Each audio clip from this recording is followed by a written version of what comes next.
अस्सलाम वालेकुम वरहमतुल्लाहि वबरकातुहू। लीडर को आवाम का एतमाद हासिल होता है। लीडर को ये बात समझ लेनी चाहिए कि जो आवाम का एतमाद है, जो ट्रस्ट है, ये एक अमाना है, ये एक अमानत है।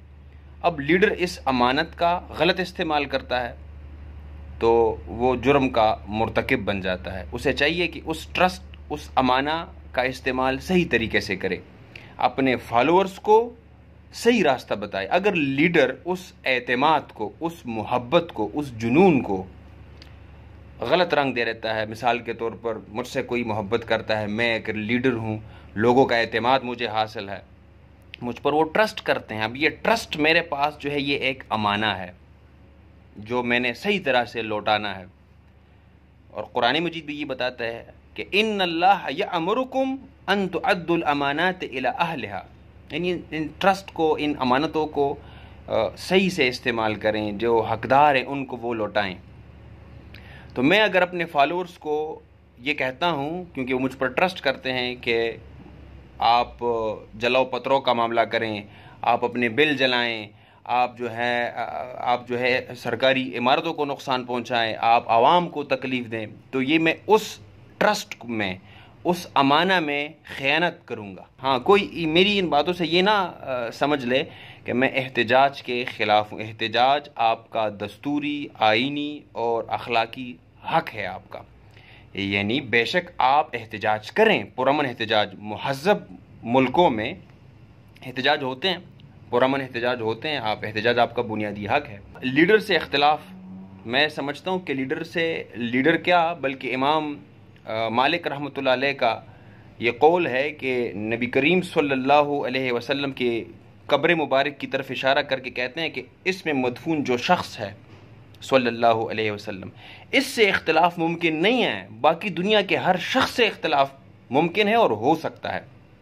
तो आवाम को, फॉलोअर्स को भी ये समझ लेना चाहिए कि अपने लीडर को इंसान समझे, वो उससे भी गलतियां हो सकती हैं और उससे भी इख्तिलाफ मुमकिन है। किसी भी लीडर से आप इख्तिलाफ कर सकते हैं। मैं किसी एक सियासी जमात या किसी मजहबी जमात की बात नहीं कर रहा, बल्कि तमाम शोबों की बात कर रहा हूँ। अगर आप किसी को लीडर समझते हैं, वो चाहे वो उसका ताल्लुक सियासत से हो या मज़हब से हो, तो उससे इख्तिलाफ मुमकिन है। उसको पैगम्बर बनाकर प्रेजेंट ना करें और कल्ट फॉलोइंग ना करें।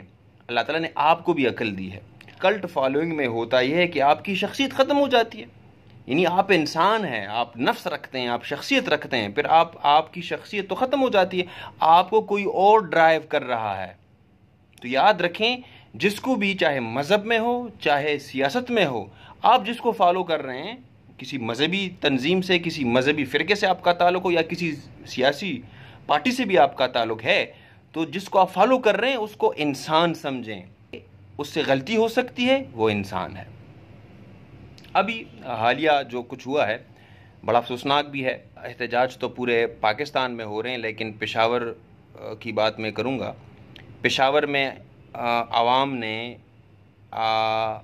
रेडियो पेशावर की इमारत, जो बहुत पुरानी इमारत है, जिसमें कुछ तारीख़ी डॉक्यूमेंट्स भी थे जो खैबर पख्तूनख्वा के हवाले से, उसमें काफ़ी सारी चीज़ें थीं, सारा रिकॉर्ड जल गया, बल्कि जलाया गया। अब ये नुकसान किसका हुआ? हम आवाम ने पुलिस की गाड़ियों को जला दिया, किसका फ़ायदा हुआ और किसका नुकसान हुआ? यानी आप क्या बताना, साबित क्या करना चाहते हैं? कहने का मकसद ये है कि एहतजाज आप ज़रूर करें, लेकिन पुरअमन तरीके से करें। अल्लाह ताला हमारे खैबर पख्तूनख्वा को और पूरे मुल्क को अमन का गहवारा बनाएं। आमीन या रब्बल आलमीन।